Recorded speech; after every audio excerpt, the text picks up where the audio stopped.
Hello to everyone. I'm Instructor Eugene from IPRC Kigali in the Department of Civil Engineering in the trade of road construction. So today we are going to do drainage system. First of all, drainage system, it is removal of water, surface and subsurface water in a place where it is in excess. Especially in the roads, we may have surface drainage. We may also have subsurface drainage. So this water, be surface or subsurface, they have to be drained out from the road. Because as we said, the first enemy of the road, it is always water. So water have to be removed at any cost. So if we have road subsurface drainage, it means that always we are having water which may come up from underneath of the road. So this water which may come from underneath can destroy the pavement of the road. So if water is increasing in volume, it is also always increasing in pressure, or it is increasing pressure. And when water is increasing velocity, and it is always increasing the degree or extent of destruction of the road. So it is reason why we have to prevent always the increase of volume and increase of velocity in our structures. So the structure which may be destroyed, it may be road pavement. So we may destroy the shoulders.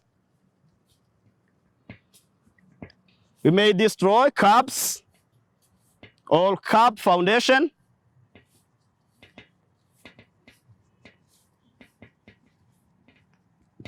We may also destroy the layers, road layers. So when water enters into road layers, it decreases its bearing capacity, and it is where the road will start to be destroyed. So we need to have the structures, the drainage structures, which will help us to remove this excess of water. So today we are in a learning outcome of road subsurface drainage. In road subsurface drainage, we are going to see installation of a perforated pipe. First of all, why do we need to install the perforated pipe? Let's say here we are having our road. This is the transversal or profile of the road. So the road may be constructed, and when we are going to construct, we found that where or the proposed alignment, it is having some springs. So it means if we have some springs, it means water can come from there, from underneath, and then come out from our pavement. So this is called the raise of spring. It may be spring, or if it is a small water, which is not a spring, it can be raise of capillarity. Raise of capillarity. All these problems, they have to be prevented at any cost. So, because this water which will come out from our pavement, of course, it will destroy our pavement. So we need to prevent this. So preventing this problem, what we have to do, it is to install the perforated pipe. So how to install perforated pipe? Always when we are constructing the road, we have to do excavation. After excavation, what we have, it is called subgrade. Okay, this subgrade, it is like a foundation. It is like a natural foundation on which we are going to lay our road pavement. So it means before starting any layer, we need to reach a resistant subgrade or a resistant soil. So here, if let's say, for example, here we have excavated and then we have reached our level. It means here it is on the subgrade, and let's say here we have provided side ditch. So it means it is a drainage system in one lane or in two lanes of the road, which will collect water from the pavement. So this is our side ditch, this is our pavement. So let's see how to build or to install the perforated pipe. This is our pavement. Here we are on subgrade. Here we are on the subgrade. So what we have to do after having our subgrade, what we do, it is to excavate. So we are going to excavate trench. Okay, here it is a trench that you are going to excavate, and then we excavate, and then we remove the soil. So when we remove the soil,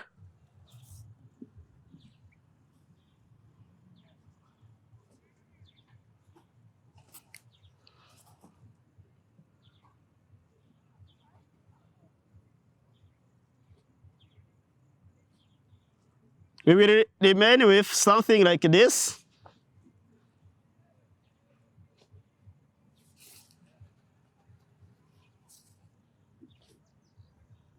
Okay, and then it is at this level that we are going to install our pipe.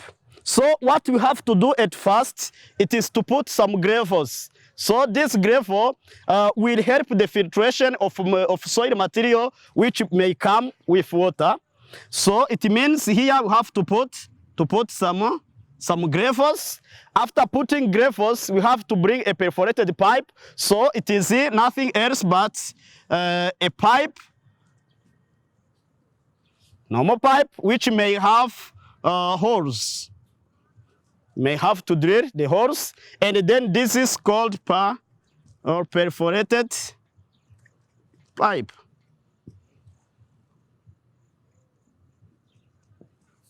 And then we have to lay our pipe here.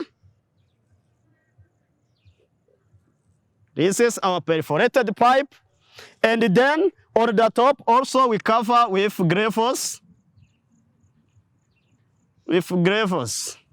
And then what will this help? When water will tend to move upward, instead of this water to come on the top of subgrade and start to infiltrate other layer pavement, here it will be captured by these gravels, and then water will enter through our pipe. So here, because here the soil is cohesive, because it is cohesive, here it means here we have high pressure.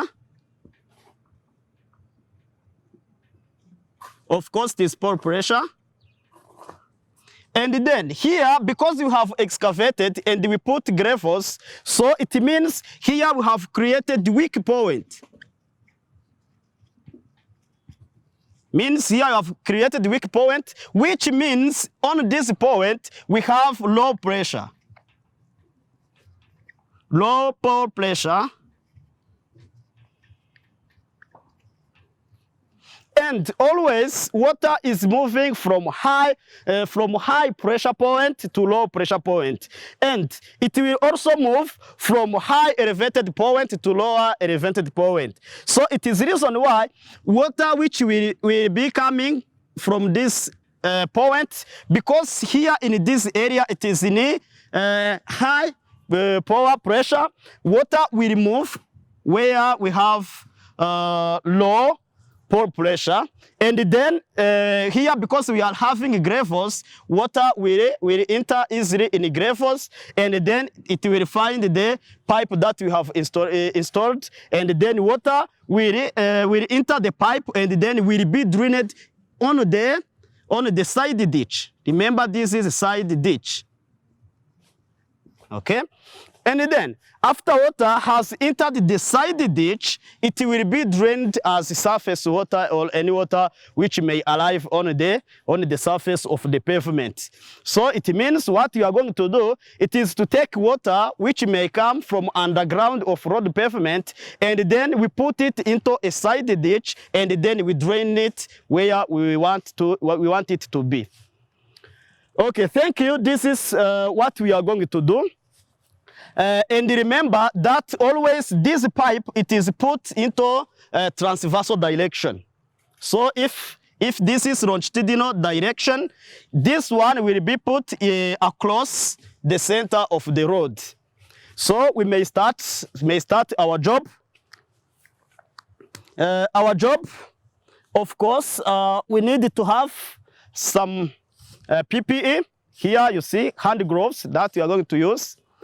You see safety boots and jackets that you are going to use. We have also tools and materials. You have tools and materials. Let's start by materials.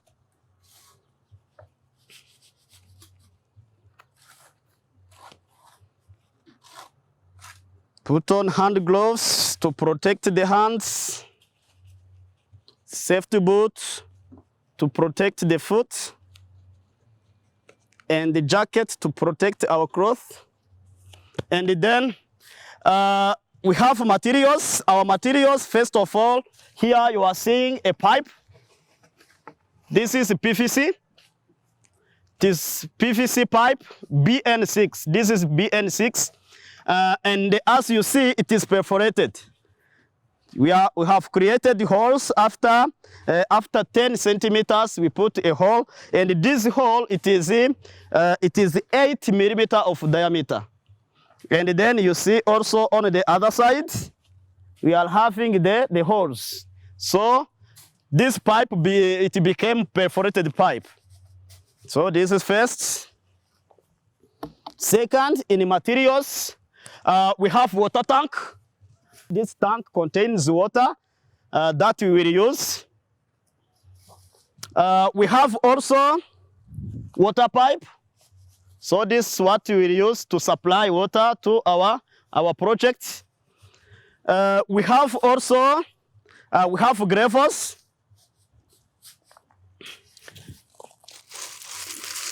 These are gravels. And then as you see, our gravels are somehow bigger. So that is why we have selected this gravels. So someone may ask what will happen if these holes will be obstructed. So when we are selecting the materials, we need to take materials so that a minimum of dimension of our material will be greater than the hole of perforation. So meaning that a minimum of aggregate cannot obstruct our hole.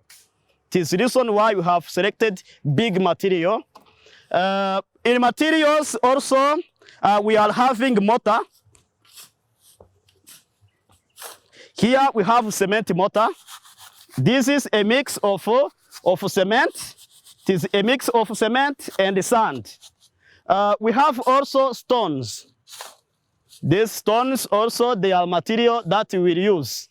These were materials. We have also tools. In the tools, we have spirit level. This will be used to check verticality and horizontality. We have crab hammer. This will be used to dress stones.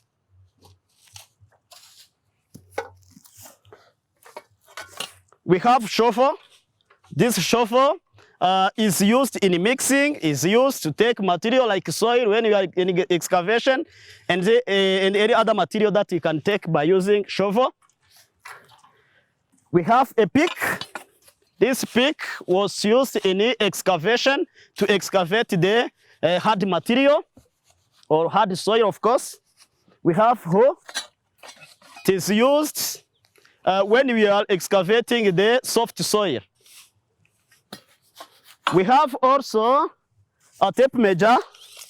Tape measure, it is used to take measurement on where we are going to do, and it was used to take the measurement of this excavation. We have also trowel.